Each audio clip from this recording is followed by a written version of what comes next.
বলিউডে ফের শুরু হয়েছে আইটেম ডান্স নিয়ে তর্ক বিতর্ক।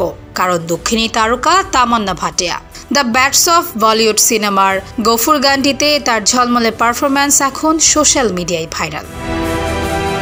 অনেকেই বলছেন এবার হয়তো আইটেম ডান্স কুইনের মুকুটটাই উঠবে তামান্নার মাথায়। তবে বিষয়টি ভালোভাবে নেননি এক সময়ের জনপ্রিয় আইটেম গার্ল রাখি সাওয়ান্ত।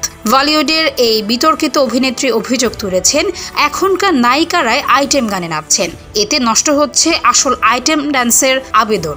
রাখির ভাষায়, আমাদের সময়ে আইটেম গানের মধ্যে ছিল এক অন্যরকম মাদকতা, এখনকার নাচে সেই আবেগ নেই। এরা আমাদের দেখে নাচ শিখেছে, এখন নায়িকা হয়ে আমাদের জায়গা দখল করছে, ওদের লজ্জা হওয়া উচিত। তিনি আরো বলেন, আসল আইটেম নাচ তো আমিই নেচেছিলাম, এবার আমি নায়িকা হব। তামান্না ভাটিয়া এর আগে আজ কি রাত ও কাবালা গানে দারুণ প্রশংসা পেয়েছিলেন। তার সর্বশেষ গফুর গান বলিউড জুড়ে উন্মাদনা ছড়িয়েছে। তবে এই গানই এখন তাকে নতুন বিতর্কের মুখে ফেলেছে। রাখির কটাক্ষের জবাবে তামান্না এখনো কোনো মন্তব্য করেননি। তবে ভক্তরা বলছেন তিনি আইটেম ডান্সের সংজ্ঞাই বদলে দিয়েছেন। গ্ল্যামারের পাশাপাশি আত্মবিশ্বাস, সাহস আর আত্মমর্যাদার প্রতীক হয়ে উঠেছেন তামান্না।